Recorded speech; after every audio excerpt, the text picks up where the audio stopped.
ખ્રિસ્તમાં વાલા ભાઈઓ અને બહેનો, ફરીને એકવાર આજે આપણે 22મો ચમત્કાર જોવા માંગીએ છીએ, જે માર્કની લખેલી સુવાર્તા 7મો અધ્યાય 24થી 30 વચનોમાં છે. સાથે માંથી 15, 21થી 28માં પણ આ વચન આપણને જોવા મળે છે, જ્યાં એક બિન યહૂદી કનાની સ્ત્રીના વિશ્વાસને આપણે ત્યાં જોઈ શકીએ છીએ. એનો મહાન વિશ્વાસ છે. મુશ્કેલી વચ્ચે પણ એ પ્રભુ ઈસુ ખ્રિસ્ત પર વિશ્વાસ કરે છે. શું મિત્રો, આજે તમારા જીવનમાં કોઈ જરૂરિયાત છે ખરી? કારણ કે આજે મોટા ભાગે દરેક વ્યક્તિ ઘણી મહત્ત્વપૂર્ણ અને મુખ્ય જરૂરિયાતો હોય છે, અને કેટલાકને તેમની જરૂરિયાતો કેવી રીતે પૂરી કરી શકાય એની એમને ખબર નથી. કેટલાક લોકો વિનાશક કૌટુંબિક સમસ્યાઓ જોઈ રહ્યા છે. કેટલાક લોકો આર્થિક ભીડ અથવા મુશ્કેલીઓનો અનુભવ કરી રહ્યા છે. કેટલાક તેમના બાળકોની સમસ્યાને લઈને મુશ્કેલીમાં છે, તો કેટલાક પોતાના આત્માને જોઈ રહ્યા છે ને એમને ખ્યાલ આવે છે કે અમે ખોવાઈ ગયા છે. કેટલાક લોકો ગંભીર બીમારીને પોતાની જોઈ રહ્યા છે અને વિચારી રહ્યા છે કે હવે શું થશે. કેટલાક પોતાના માતા પિતાને પણ જોઈને એવું અનુભવી રહ્યા છે, તો એવું વિચારી રહ્યા છે કે તેઓ હંમેશા તેમની સાથે રહેવાના નથી.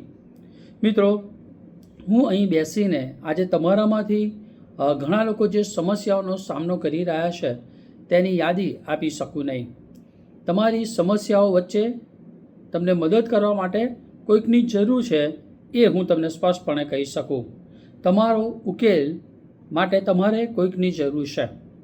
તમારા જીવનમાં કામ કરે, તમને ગંભીર પ્રશ્નો, સમસ્યાઓ અને મુશ્કેલીઓમાંથી બહાર કાઢવાને માટે તમને ઈશ્વરની જરૂર છે. તમને તમારા દરેક ભાર ઊંચકવા અથવા ઉપાડવા માટે ઈશ્વરની જરૂર છે. તમને દરેક પર્વત ખસેડવા માટે ઈશ્વરની જરૂર છે. તમારી રોજિંદી જરૂરિયાત માટે તમને ઈશ્વરની જરૂર છે. અને મિત્રો, આજે આ ફકરામાં આપણે આ પરિસ્થિતિને જ જોઈ રહ્યા છે. પ્રભુ ઈસુ પાસે એક માતા આવે છે જે ખૂબ જ ભયાવહ પરિસ્થિતિમાં છે અને વિપરીત પરિસ્થિતિનો એ સામનો કરી રહી છે. તેણે તેના જીવનમાં કંઈક જોઈએ છે. તે પ્રભુ પાસે આવે છે અને જેમ તે કરે છે તે આખું ભોજન માંગતી નથી, પણ ફક્ત એ ટુકડાને માંગતી હતી. તે ફક્ત પ્રભુ ઈસુને તેની પરિસ્થિતિમાં આગળ વધવા માટે કહી રહી છે. પ્રભુ ઈસુએ હમણાં જ ફરોશીઓ, શાસ્ત્રીઓ અને શિષ્યો તેમજ ટોળાને કહ્યું કે કંઈ પણ આપમેળે અશુદ્ધ નથી.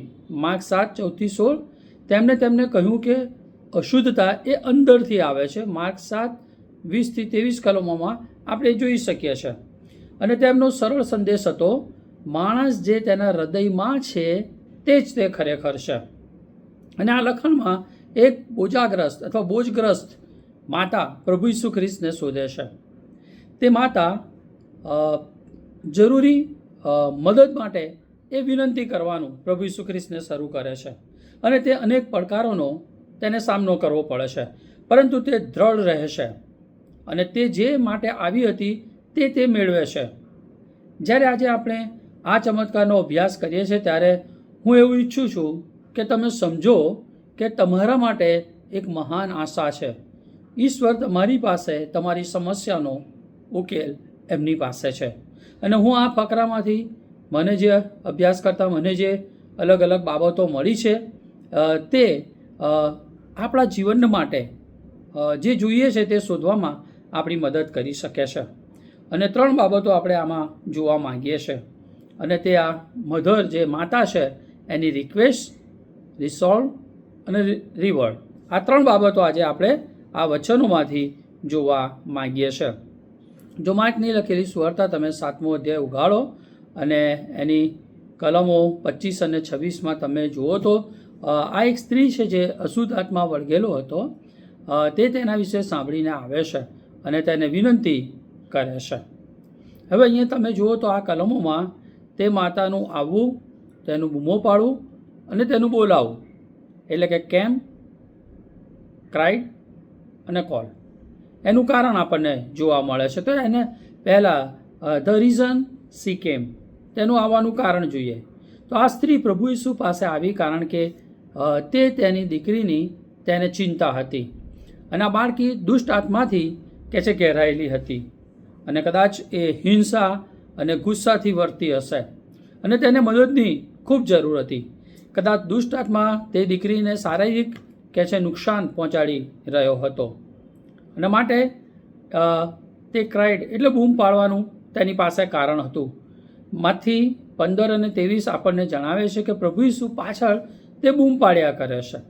આ શબ્દનો અર્થ છે એક પછી એક બૂમ પાડવી. તે મોટેથી અને સતત ચીસો પાડવાનો વિચાર છે. આ સ્ત્રી પ્રભુ ઈસુને જરૂરી મદદ માટે એ બૂમ પાડી રહી હતી.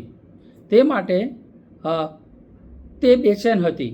આપણા પ્રશ્ન છે, શા માટે બેચેન હતી? કારણ કે તેની દીકરીની પરિસ્થિતિ જોઈને એ બહુ દુઃખી હતી. તેની દીકરીને જરૂરી મદદ મળે માટે તે મક્કમપણે પ્રભુ ઈસુ ખ્રિસ્તની પાસે આવે છે. અને ત્રીજું ત્યાં જોઈએ તો ધ રીઝન સી કોલ્ડ. શા માટે પ્રભુ ઈસુ ખ્રિસ્તને બોલાવે છે? 25મી કલમ આપણને જણાવે છે કે આ સ્ત્રીએ તેના વિશે સાંભળ્યું હતું. કદાચ તેણીએ આ સ્ત્રીએ અથવા માતાએ સાંભળ્યું હશે કે પ્રભુ ઈસુ કેવી રીતે તમામ પ્રકારના જે રોગોમાં ફસાયેલા લોકો છે એમને સાજા કરી રહ્યા છે. કદાચ તેણે આંધળાઓને કેવી રીતે આંખો ખોલી તે એણે સાંભળ્યું હશે. જેઓ સાંભળી શકતા નથી તેઓના કાનને એમણે ખોલ્યા. બીજાઓ પણ જે દુષ્ટ આત્માઓને કેવી રીતે કાઢ્યા એ વિશે એણે સાંભળ્યું હશે. તેણે સાંભળ્યું હશે કે પ્રભુ ઈસુ કેવી રીતે ગેરાસીઓના દેશમાં ગયા હતા અને દુષ્ટ આત્માના સૈન્યને એ પીડાતા એક માણસને તેમાંથી તેણે બચાવ્યો હતો. અને તેણે કદાચ કહ્યું હશે કે જો પ્રભુ ઈસુ ખ્રિસ્ત આ મોટા સૈન્યના દુષ્ટ આત્માને એક માણસમાંથી કાઢી શકે છે તો ચોક્કસપણે મારી દીકરીમાં તો એક જ દુષ્ટ આત્મા છે જે શેતાનના પંજામાંથી તે બચાવવા માટે સમર્થ છે. અને આ સ્ત્રી પ્રભુ ઈસુ ખ્રિસ્ત પાસે આવે છે કારણ કે તેના હૃદયમાં વિશ્વાસ અને આશા હતી. તેને એવી વસ્તુની જરૂર હતી જે સમાજ આપી શક્યો નહીં. તે એવી વસ્તુ શોધી રહી હતી જે તેનો મૃત ધર્મ હતો એ એને આપી શક્યો નહીં. તે એક એવા ઉકેલની એને જરૂર હતી કે જે પોતાના પ્રયત્નોથી એ પૂરું કરી શકી નહીં. તે નિરાશ હતી અને તેને પ્રભુ ઈસુ માટે એકમાત્ર આશા હતી. આજે મિત્રો, તમારા જીવનમાં તમે જે કંઈ સામનો કરી રહ્યા છો તે ધ્યાનમાં લીધા વિના જવાબ ખ્રિસ્તમાં મળશે તેવો વિશ્વાસ રાખો. હા, એ જરૂરિયાતને એ તકલીફને તમે તમારા ધ્યાનમાં લીધી છે, પણ એનો જવાબ એ પ્રભુ ઈસુ ખ્રિસ્ત પાસે છે. તે તમારા પર્વતને ખસેડી શકે છે, તમારી જરૂરિયાત પૂરી કરી શકે છે, તમારા આત્માને બચાવી શકે છે, તમારા પાપોની એ માફી આપી શકે છે, માફ કરી શકે છે, તમારા જે પ્રિય જનો છે એને સ્પર્શ કરી શકે છે. તમે તેને બોલાવો તે બધું કરી શકે છે, પરંતુ તમારે તેની પાસે જવાની જરૂર છે અને તમારે ખ્રિસ્તને બોલાવવા પડશે. અને માટે તે તમને પાસે આવવાનું આમંત્રણ આપે છે. માથી 11:28 કહો, વૈતૃ કરનારા તથા ભારથી લદાયેલા આવો, તમે સર્વ મારી પાસે આવો અને હું તમને વિસામો આપીશ. યર્મિયા 33:3 કહે છે, મને હાથ માર એટલે હું ઉત્તર આપીશ ને જે મોટી અને ગૂઢ વાતો તું જાણતો નથી તે હું પ્રગટ કરીશ. મિત્રો, તમારે આ ભાર એકલા ઉઠાવવાની જરૂર નથી, કેમ કે પ્રભુ ઈસુ ખ્રિસ્ત તમારી પાસે છે. તમારા ભાર ઉંચકવા, તમારી કાળજી લેવા અને ભારને હળવા કરવાને માટે પ્રભુ ઈસુ ખ્રિસ્ત એ સમર્થ છે. 1 પિત્તર 5 અને 7 કહે, તમારી સર્વ ચિંતા તેના પર નાખો કેમ કે તે તમારી સંભાળ રાખે છે. હિબ્રુ 4 અને 16 કહે છે, એ માટે દયા પામવાને તથા અગત્યને પ્રસંગે સહાયને માટે કૃપા પ્રાપ્ત કરવાને આપણે હિંમતથી કૃપાસનની પાસે આવીએ. મિત્રો, બહુ સ્પષ્ટપણે આ પ્રભુનું તેડું છે. મિત્રો, આ 2 કલમોમાં આ સ્ત્રીની રિક્વેસ્ટ અથવા વિનંતીને જોઈ શકીએ છીએ. હવે 27 થી 28 કલમ જોઈએ તો આ માતાનું રિઝોલ્વ એટલે કે ઉકેલને આપણે જોઈ શકીએ છીએ. કહે છે કે તું પ્રભુ ઈસુ ખ્રિસ્ત એને જવાબ આપે કે છોકરાને પહેલાં ધરાવા દે. કે છે રોટલી કૂતરાને નાખવી એ વ્યાજબી નથી. પણ આ સ્ત્રી કહે છે કે કૂતરા એ મેજ પરના છોકરાના કકડામાંથી ખાય છે. મિત્રો, આ સ્ત્રી મદદ માટે પ્રભુ ઈસુ ખ્રિસ્ત પાસે આવે છે અને જ્યારે તેને કલ્પના મુજબનો પ્રતિભાવ મળતો નથી ત્યારે જે ઈચ્છે છે તે ન મળે ત્યાં સુધી તે પ્રભુ ઈસુ ખ્રિસ્તની પાછળ રહે છે. અહીં તેના વિશ્વાસમાં ઓબ્સ્ટેકલ્સ એટલે કે અવરોધો છે, ઓપોર્ચ્યુનિટીઝ છે અને ઓબ્લિગેશન્સ આપણને જોવા મળે છે. આ ત્રણ બાબતો આપણને રિઝોલ્વમાં જોવા મળે છે. પહેલું જોઈએ તો ઓપ્ટિકલ્સ વિશ્વાસ કરે છે, પણ અવરોધો કયા છે એ 23 થી 27 કલમમાં આપણને જોવા મળે છે. અને આ માતાને તેની દીકરીના સાજાપણા માટે ઘણા અવરોધોનો એ સામનો કરવો પડે છે અને એ અવરોધોમાંથી એને પાર જવું પડે છે. એવું લાગતું હતું કે તેને દરેક વળાંક પર તેની વિનંતીનો એ પ્રતિકારનો સામનો કરવો પડ્યો, છતાં તેણે પોતાનું જે લક્ષ્ય હતું એ પ્રાપ્ત ન થાય ત્યાં સુધી એના વિશ્વાસમાં, એના પ્રયત્નોમાં, એની વિનંતીમાં એ દ્રઢ રહી. તો હવે પછી તેણે જે અવરોધોનો સામનો કર્યો અને વિશ્વાસ દ્વારા તેને દૂર કર્યા એને આપણે નિહાળીએ. તો કઈ બાબતોનો અવરોધ હતો? ધ ઓબ્સ્ટેકલ્સ ઓફ રેસ એટલે જાતિનો અવરોધ. કલમ 26માં આપણને બતાવે છે કે આ સ્ત્રી કઈ હતી? તો તૂર અને સિદોનની હતી. માંથી 15:22 આપણને જણાવે છે કે તે કનાની સ્ત્રી હતી. આ માતા વિશે બે બાબતો દર્શાવે છે. આ કનાની હોવું એટલે કે પ્રથમ બાબત કે તે શાપિત લોકોના વંશજની હતી. જ્યારે યહોશુઆ ઇઝરાયલના લોકોને કનાન દેશમાં લઈ જઈ રહ્યા હતા અથવા લઈ ગયા, ત્યારે તેમને કનાનીઓનો સંપૂર્ણ નાશ કરવાનો આદેશ આપવામાં આવ્યો હતો અને તેઓ પર દયા ન રાખવા જણાવ્યું હતું. આ વાત પુનઃનિયમ 7:2માં આપણને જોવા મળે છે. એટલે તે એક વિનાશકારી જાતિની કે જે સભ્ય હતી. એટલે પહેલો અવરોધ જાતિનો એ હતો. બીજો જાતિનો અવરોધ કે તે એક એવા પ્રદેશની હતી કે જે ગુણાસ્પદ ધાર્મિક પ્રથાઓ માટે જાણીતું હતું અથવા જાણીતી એ પ્રથામાંથી એ આવતી હતી. આ સ્ત્રીને શરૂઆતથી જ જાણે બે જાતિને લીધે એને નકારવામાં આવી. બીજો ઓબ્સ્ટેકલ જે હતો એ રિલિજન એટલે કે ધર્મનો અવરોધ. તે પ્રભુ પાસે આવી અને તેને બૂમ પાડીને કહ્યું, હે પ્રભુ દાઉદના પુત્ર, મારા પર દયા કર. અહીં તે એક બિન યહૂદી માતા હતી જે યહૂદી મસીહાને પોકારતી હતી.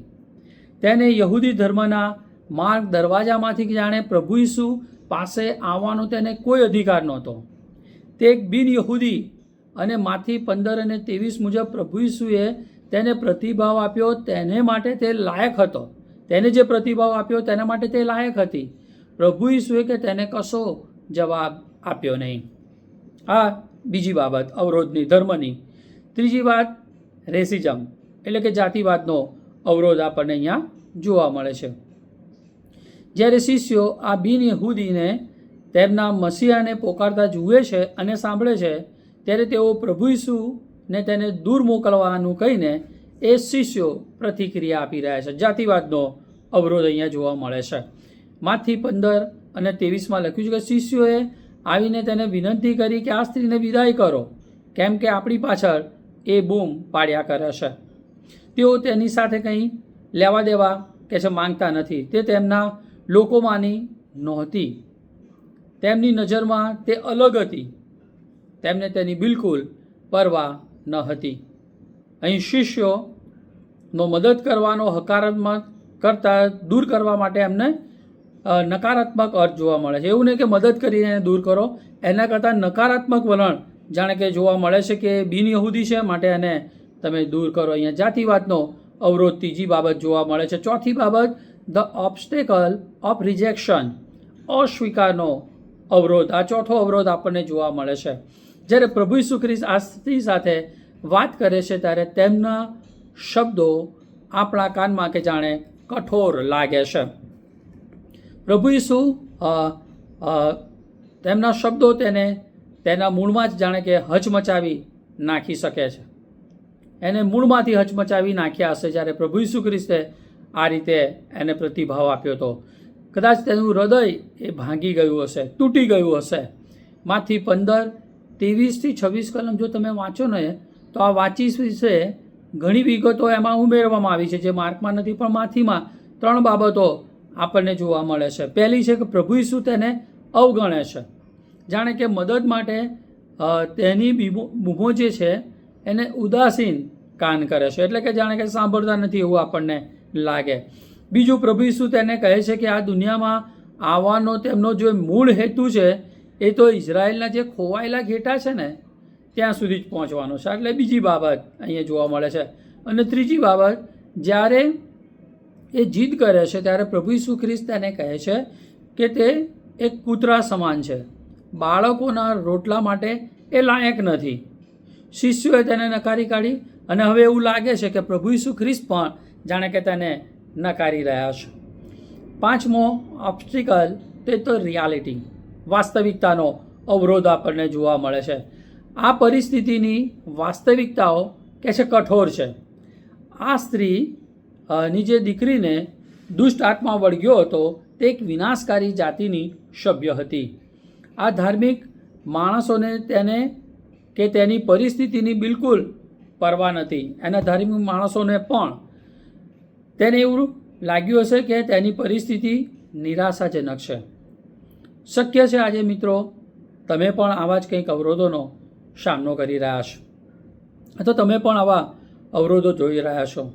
તમે ખોવાયેલા વ્યક્તિ હોઈ શકો છો અને તમને ખબર છે કે તમને પ્રભુ ઈસુ ખ્રિસ્તની જરૂર છે, પરંતુ તમને એવું લાગે કે તમને તેમની પાસે આવવાના ઘણા બધા અવરોધો છે. તમને કોઈ એમની પાસે આવવાનો અધિકાર નથી, તમને મદદ કરનાર કોઈ નથી. તેમ છતાં મિત્રો આજે તમારા જીવનમાં જો તમે પરિવર્તન ઈચ્છો છો તો તમે પ્રભુ ઈસુ ખ્રિસ્તની પાસે એ આવી શકો છો. જો તમે આવું કરો છો તો તે તમને પાછા નહીં કાઢે. યોહાન 6:37 જે મારી પાસે આવે છે તેને હું કહે છે કાઢી મૂકીશ નહીં. પ્રભુ પોતાના લોકને કદી કાઢતા નથી. મિત્રો આજે તમે કયા અવરોધોનો સામનો કરી રહ્યા છો? ઈશ્વરને શોધવામાં અડગ રહો અને પ્રભુ તેમના સમયમાં તમારા અવરોધો મધ્યે પણ મિત્રો તમને જવાબ આપશે. મિત્રો આજે તમને પ્રભુ ઈસુ ખ્રિસ્ત પાસે જતા કઈ બાબત રોકી રહી છે? યાદ રાખો કે ગમે તે પરિબળો હોય, તમારો વિશ્વાસ તમને પ્રભુ પાસે જતા રોકશે નહીં અને તમે તમારા પ્રશ્નોનો હલ પ્રભુ ઈસુ ખ્રિસ્તમાં મેળવી શકશો. બીજું મિત્રો અહીંયા ઓપોર્ચ્યુનિટીઝ જોઈએ, ઓપ્ટિકલ્સ તો જોયા, પણ ઓપોર્ચ્યુનિટી ઓફ ફેથ, વિશ્વાસની તકોને આપણે કલમ 27 જોઈએ તો આ સ્ત્રી કહે છે છોકરાને પહેલાં ધરાવ દે, કેમ કે છોકરાની રોટલી લઈને કૂતરાને ફેંકવી એ વ્યાજબી નહીં, જેમ પ્રભુ ઈસુ ખ્રિસ્ત આ સ્ત્રીને કહેશે. જ્યારે પ્રભુ ઈસુ ખ્રિસ્ત આ સ્ત્રી સાથે વાત કરે છે ત્યારે તે ક્યારેય તેમના ચહેરા પર આશાના જાણે કે દરવાજા ખોલતા નથી. તેની પાસે એવા પ્રભુ ઈસુ ખ્રિસ્ત જ્યારે વાત કરે છે ત્યારે એને કોઈ આશા જાણે જાગે ને એવી કોઈ પરિસ્થિતિ એ ઊભી થતી નથી. પ્રભુ ઈસુ ખ્રિસ્ત કહે છે કે પહેલાં બાળકોને ભરાઈ જવા દે અથવા ધરાઈ જવા દે અથવા એમને મેળવવા દે. આ તૂટેલા હૃદયવાળી માતાને પહેલાં શબ્દ સાંભળવાની એ જરૂર હતી. પ્રભુ ઈસુ ખ્રિસ્તે એવું ન કહ્યું કે તું જે શોધી રહી છે તે તને હમણાં મળી શકે તેમ નથી, પણ તેમણે કીધું કે હું ઇઝરાયલના બાળકો પાસે આવ્યો છું અને તેઓ પહેલાં ધરાઈ જવા દે અથવા ભરાઈ જવા દે અથવા એમને જરૂરિયાતોને મેળવી લેવા દે. આ સ્ત્રીને તેનો અર્થ એ લીધો કે તે સેકન્ડ વ્યક્તિ હોઈ શકે છે. પહેલાં ઇઝરાયલના છે પણ પછી મારો તો વારો છે જ, એ રીતે એણે આ સ્ત્રીએ લીધું. મિત્રો અહીંયા તમે જુઓ તો પ્રભુ ઈસુ ખ્રિસ્ત દ્વારા ફેંકવામાં આવેલા અથવા પ્રભુ ઈસુ ખ્રિસ્ત દ્વારા જે એને અવરોધો લાગ્યા, આ સ્ત્રીને નિરાશ કરવા અથવા હરાવવા માટે મૂકવામાં આવ્યા નહોતા, પણ અવરોધો તેના વિશ્વાસને પરિપક્વ કરે એ માટે પ્રભુ ઈસુ ખ્રિસ્ત આ રીતે એની સાથે ડીલ કરી રહ્યા છે અથવા તો વર્તી રહ્યા છે. તમે જુઓ તો માથી 15:22, માર્ક 7:25 તે યહૂદી મસીહા તરીકેની કે છે તેમની ભૂમિકાના આધારે પ્રભુ ઈસુને બોલાવે છે. તેને ત્યાં કોઈ મદદ મળતી નથી. આ સ્ત્રીને આધારે તેમની પાસે જવાનો કોઈ અધિકાર નથી. બીજું માથી 15:24-25 કલમ, માર્ક 7:27 આ સ્ત્રી પ્રભુ ઈસુને કહેતા સાંભળે છે કે આ પૃથ્વી પર તેમનું મિશન એ ઇઝરાયલના રાષ્ટ્ર માટે જ છે. એમ પ્રભુ ઈસુ ખ્રિસ્ત આ વાત એને કહેશે. જ્યારે તે સાંભળે છે ત્યારે તે તેમની યહૂદી મસીહા તરીકે જોવાથી પણ એ આગળ વધે છે. હવે તે તેમને પોતાની એકમાત્ર આશા માને છે. તે તેમને આરાધનાને લાયક માને છે. માંથી 15-25 તમે જુઓ તો તે પ્રભુ ઈસુ ખ્રિસ્ત જ્યારે આવું કહે છે ત્યારે નમન કરે છે, તેમના ચરણોમાં પડી જાય છે અને પોતાની એ નમ્રતા બતાવે છે. પ્રભુ ઈસુ ખ્રિસ્તને યોગ્ય આદર આપે છે અને તેની જરૂરિયાત માટે બહુ નમ્રપણે કહે છે, વિનંતી કરે છે. અને ત્રીજી બાબત અહીંયા જે જોવા મળે છે એમાં જે પ્રભુ ઈસુ ખ્રિસ્ત પરિપક્વ કરવા માટે કરી રહ્યા છે, માથી 15:26-27 અને માર્ક 7:27. હવે તે ઈસુને તેની સરખામણી કૂતરા સાથે કરે, જાણે કે એ સંલગ્ન લાવે છે. ત્યારે કે છે યહૂદી પ્રજા એ વખતની બિન યહૂદી લોકોને કે છે કૂતરા તરીકે જોતા હતા. જોકે પ્રભુ ઈસુ ખ્રિસ્ત એ રીતે આ સ્ત્રી સાથે વર્તી નથી રહ્યા, એ વાતને આપણે ખાસ ધ્યાન રાખવાની જરૂર છે. પણ જ્યારે બિન યહૂદી લોકો એ કૂતરા સમાન જ્યારે કરતા હતા, જે શબ્દો વાપરતા હતા એ મેંગીક્યો એનો સંદર્ભ આપે છે. પરંતુ અહીંયા પ્રભુ ઈસુ ખ્રિસ્ત કૂતરા માટે ગ્રીક ભાષામાં કુનારિયોન એ શબ્દ વાપરે છે. કુનારિયોન એ શબ્દનો અર્થ શું થાય? નાનું ઘરેલું કૂતરું, પપ્પી અથવા પાલતું કૂતરું. એવું કૂતરું નહીં કે જે રસ્તા પર ગંદા કૂતરા હોય, જંગલી કૂતરા, એની વાત પ્રભુ ઈસુ ખ્રિસ્ત અહીંયા નથી કરી રહ્યા. પ્રભુ ઈસુ ખ્રિસ્ત અહીં આ સ્ત્રીનું અપમાન નથી કરી રહ્યા, એ વાતને ખાસ આપણે ધ્યાનમાં લેવાની જરૂર છે. પરંતુ તે એક ઉપમા દ્વારા એ સમજાવી રહ્યા છે.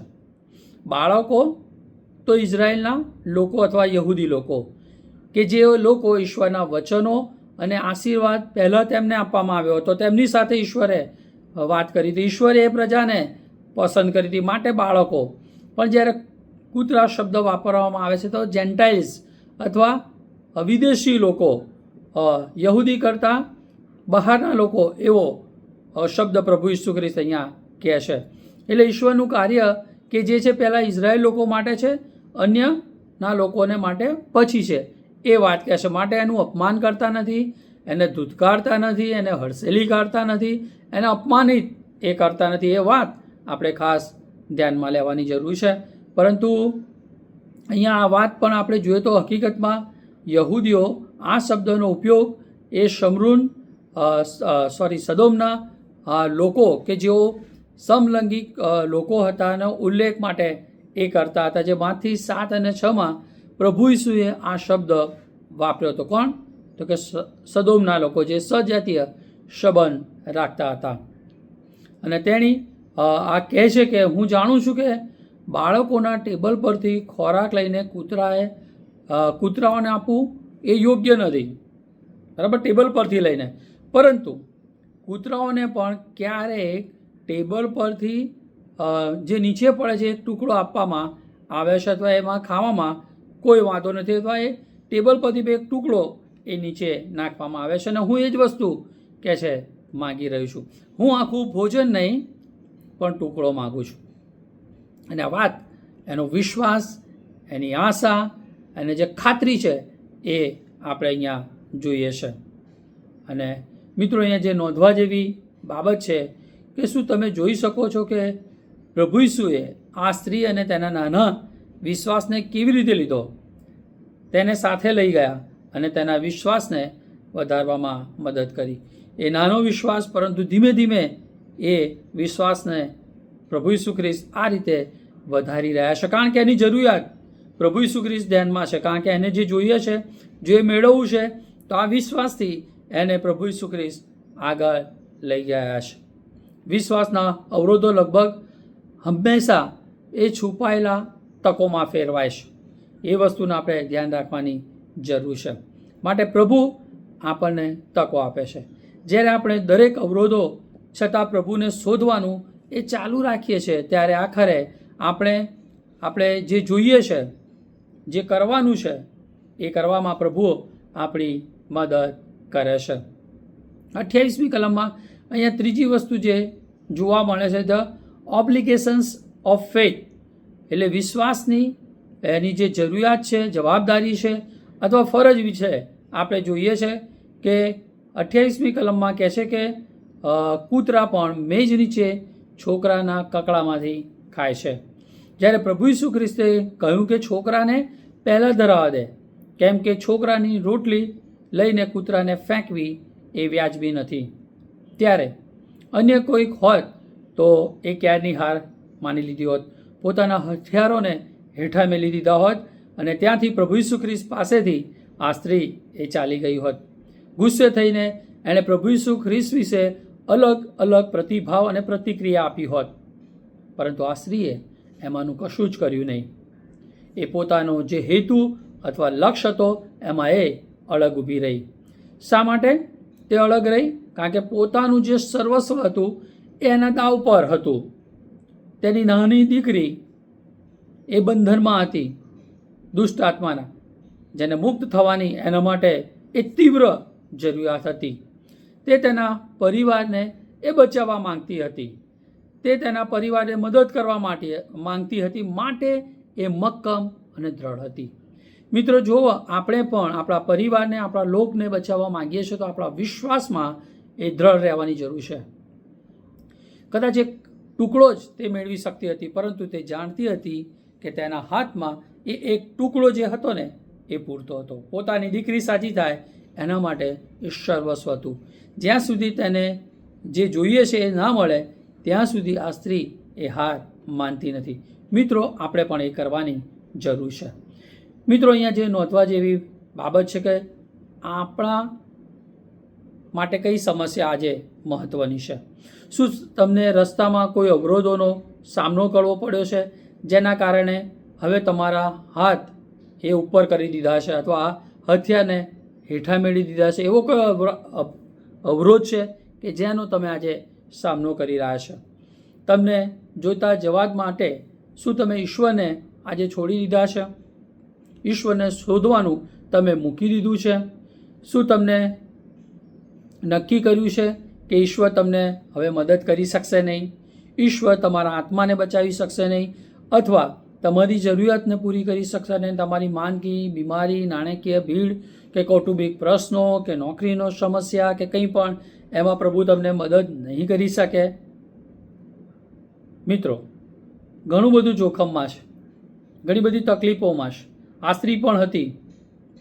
કદાચ આજે તમે એ સ્ત્રી અથવા માતાના જેવા હોઈ શકો છો, પણ પ્રભુ ઈસુ ખ્રિસ્ત જ્યાં જવાબ ના આપે ત્યાં સુધી તમારી જરૂરિયાત તમે આગળ વધારતા રહો, સતત પ્રાર્થના કરતા રહો, તમારી જરૂરિયાત પ્રભુ ઈસુ ખ્રિસ્તને જણાવતા રહો, કે જ્યાં સુધી તમને જવાબ ના મળે ત્યાં સુધી પ્રભુ ઈસુ ખ્રિસ્તના મુખને તમે શોધતા રહો, માંગતા રહો, શોધતા રહો, ખખડાવતા રહો. તેમના સમયે પ્રભુ જવાબ ચોક્કસ આપશે. માથી 7:7-8 વચનમાં આપણને જે જોવા મળે છે એ પ્રમાણે આપણે પ્રાર્થના કરતા જ રહીએ એવી ઈશ્વરની મારા અને તમારા માટેની ઈચ્છા છે. હવે ત્રીજો અને છેલ્લો મુદ્દો જોઈએ, અને એ છે રિવોર્ડ અથવા બદલો અથવા ઇનામ. એણે જે રિક્વેસ્ટ કરી, એને જે રિસોલ્વ એટલે એણે જે જરૂરિયાતો પ્રમાણે એણે જે ફરજ હતી એ અદા કરી, વિશ્વાસ બતાવ્યો, આશા રાખી, એને શું બદલો મળ્યો, એને કેવો પ્રતિભાવ મળ્યો, તે આપણને 29-30 કલમમાં આપણને શીખવા મળે છે. મિત્રો, આ વાતને લીધે પ્રભુ ઈસુ ખ્રિસ્ત કહે છે કે આ વાતને લીધે તું જાણ, તારા વિશ્વાસને લીધે, કે તારી દીકરીમાંથી દુષ્ટ આત્મા નીકળ્યો છે. અને જ્યારે એ પોતાના ઘેર આવે છે તો પોતાની દીકરીને ખાટલામાં શાંતિથી સૂતેલી અને દુષ્ટ આત્મા તેમાંથી નીકળ્યો છે એ બાબતને એ જોવે છે. માટે મિત્રો, અહીંયા આપણને જે 29મી કલમમાં શીખવા મળે છે, જીસસ રિસ્પોન્ડેડ ટુ હર ફેથ. પ્રભુ ઈસુ ખ્રિસ્તે તેના વિશ્વાસનો યોગ્ય પ્રતિભાવ અથવા તો જવાબ આપ્યો. પ્રભુ ઈસુ ખ્રિસ્તે તે જે સ્ત્રી હતી એ સ્ત્રીના વિશ્વાસની ઊંડાઈ અને ગહેરાઈ જોઈને એ પોતે પણ આશ્ચર્યચકિત થઈ ગયા. મિત્રો, હકીકતમાં આ સ્ત્રી બે લોકોમાંથી એક છે કે જેમને ઈસુએ મહાન વિશ્વાસ તરીકે ઉલ્લેખ કર્યો. એમના વિશ્વાસને જોઈને પ્રભુ ઈસુ ખ્રિસ્ત પોતે એ આશ્ચર્યચકિત થયા હોય. તે વાત ક્યાં લખી છે? પહેલું તો કે સ્ત્રીનો વિશ્વાસ વિશે માથી 18:28. ત્યારે ઈસુએ તેને કહ્યું, ઓ ભાઈ, તારો વિશ્વાસ મોટો છે, જેવું તું ચાહે છે તેવું તને થાવ. અને તે જ ઘડીએ તેની દીકરી સાજી થઈ. બીજી કઈ વ્યક્તિ છે? તે એક રોમન અધિકારી હતો, જે પ્રભુ ઈસુ ખ્રિસ્ત પાસે પોતાનો બીમાર ચાકર એ સાજો થાય માટે આવે છે. અને આશ્ચર્યજનક રીતે આ બંને લોકો યહૂદી નહોતા, એ બિન યહૂદી હતા. અને પ્રભુ ઈસુ ખ્રિસ્ત આ બંનેના વિશ્વાસને જોઈને અચરજ થાય છે. માથી 5 અને 10 રોમન અધિકારી વિશે લખ્યું છે કે ત્યારે ઈસુ તે સાંભળીને અચરજ થયા અને પાછળ આવનારાઓને કહ્યું, હું તમને ખચિત કહું છું કે આટલો વિશ્વાસ મેં ઇઝરાયલમાં પણ જોયો નથી. પ્રભુ ઈસુ એ કઠોર શબ્દોથી એ સ્ત્રીના વિશ્વાસની કસોટી કરી હતી અને તેનો વિશ્વાસ પડકારનો સામનો કરી ચૂક્યો હતો. તે સ્ત્રીનો વિશ્વાસ લોકો કરતાં વધારે હતો. અહીં એક બિન યહૂદી કૂતરો હતો, જેનો વિશ્વાસ યહૂદી શાસ્ત્રીઓ, ફરોશીઓ, સદુકીઓ, યાજકો કરતાં પણ વધારે હતો. આ બધા યહૂદી લોકો હતા, અથવા તો એ વિશ્વાસમાં માનનારા હતા અને યાજકો હતા અને શિક્ષણ આપતા હતા. પણ આ એક બિન યહૂદી વ્યક્તિ, સ્ત્રી, એનો વિશ્વાસ આ બધા લોકો કરતાં એ વધારે હતો. અને મિત્રો, પ્રભુ ઈસુ ખ્રિસ્ત પણ ઈચ્છે છે કે એવો જ વિશ્વાસ આપણે રાખીએ, કારણ કે આવો વિશ્વાસ એ પ્રભુને ઉત્તેજિત કરે છે, પ્રભુને પ્રસન્ન કરે છે અને ખુશ કરે છે. બીજું, જીસસ રિવોર્ડેડ હર ફેથ. પ્રભુ ઈસુ ખ્રિસ્તે તેના વિશ્વાસને લીધે યોગ્ય પ્રતિભાવ અથવા બદલો અથવા ઇનામ આપ્યો. અને તે વાત આપણને 30મી કલમમાં જોવા મળે છે.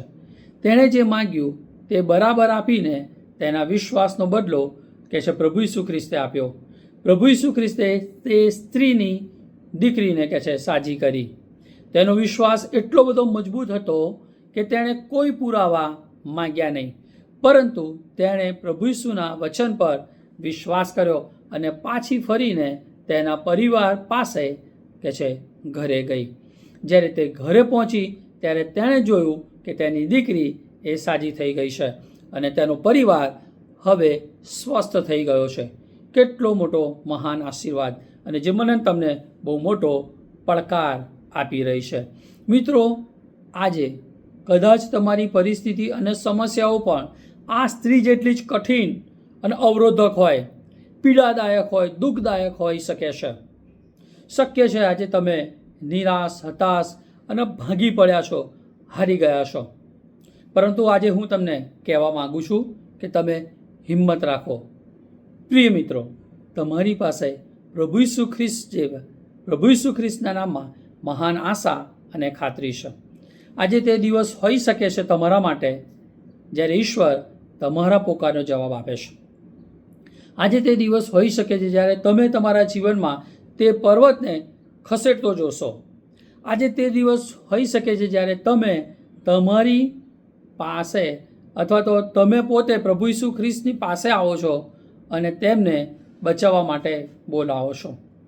આજે તે દિવસ હોઈ શકે છે જ્યારે ઈશ્વર તમારા આત્મામાં અથવા તમારા આત્મા સાથે બોલી રહ્યા છે અને કહે છે કે બધું ઠીક થઈ જશે, કારણ કે મેં તારી પરિસ્થિતિને ધ્યાનમાં લીધી છે, હું બધું સુવ્યવસ્થિત કરીશ.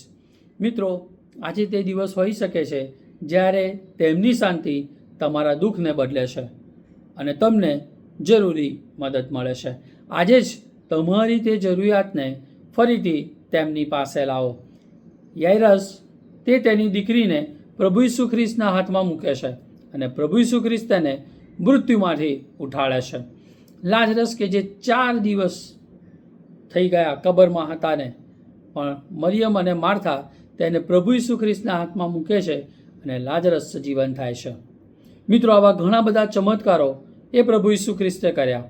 એ જ પ્રભુ તમારા દરેક પ્રશ્નોનો પણ એમની સમયની સંપૂર્ણતાએ અવશ્ય તમને જવાબ આપશે. મિત્રો, આ ચમત્કાર આપણને શું શીખવે છે? આપણને શું લાગુ કરવા આપણને કહે છે? તો કહે છે, મને ખબર નથી આજે હું અહીંયા જ્યારે બેઠો છું ત્યારે કે તમને શું જોઈએ છે, અથવા આજે તમે કઈ પરિસ્થિતિનો સામનો કર્યા છે, તમે ક્યાં છો, પરંતુ પ્રભુ ઈસુ તમારી દરેક પરિસ્થિતિને જાણે છે અને એ તમને મદદ કરી શકે છે. શું મિત્રો તમારે ઉદ્ધારની જરૂર છે? તો તમે તમારું જીવન પ્રભુની પાસે લાવો, તમારા પાપ પ્રભુ ઈસુ ખ્રિસ્ત આગળ કબૂલ કરો અને પ્રભુ 1 યોહાન 1:9 પ્રમાણે તમારા દરેક પ્રાપ્ત કરવાને એ વિશ્વાસુ ન્યાય છે. શું મિત્રો તમારે તમારા જીવનમાં પર્વત જેવી મુશ્કેલીઓ ખસેડવાની જરૂર છે? શું તમારે વિશ્વાસ અને સંગતમાં પુનઃસ્થાપિત જવાની જરૂર છે? અથવા તમે બીજા એવા વ્યક્તિઓને પ્રભુમાં આવે એવું તમે ઈચ્છો છો? તો તમે આ બધી જ બાબતોને આજે પ્રભુ ઈસુ ખ્રિસ્તની પાસે લાવો અને તે તમને મદદ કરશે. ભલે તમે ભૂતકાળમાં તેને તમે શોધ્યા હોય અને અત્યારે જવાબ ન મળવાથી તમે એમને મૂકી દીધા હોય, તો પણ ફરીથી તમે આ બાબતને પ્રભુના હાથમાં મૂકી શકો છો. આજે તમને પણ તે માથી 15:28 કે છે આ માતાને જે કહ્યું હતું તે કહી શકે છે, જેમ તમે ઈચ્છો તેમ તમારા માટે થાવ. શું મિત્રો તેણે આજે તમારી સાથે આ વચન દ્વારા વાત કરી છે? તો તમે તેમની પાસે જાઓ, તેમને કહો, તમારી જરૂરિયાતો પ્રભુના હાથમાં મૂકો અને તે તેમની ઈચ્છા, યોજના અને સમયની સંપૂર્ણતાએ તમારા માટે યોગ્ય, ઉત્તમ અને સર્વશ્રેષ્ઠ કરશે. પ્રભુ આ વાત સમજવાને અને જીવનમાં લાગુ કરવાને આપણી બધાની સહાય અને મદદ કરો એવી પ્રાર્થના. Amen. Thank you very much. પ્રભુ આપ સર્વને આશીષ આપે.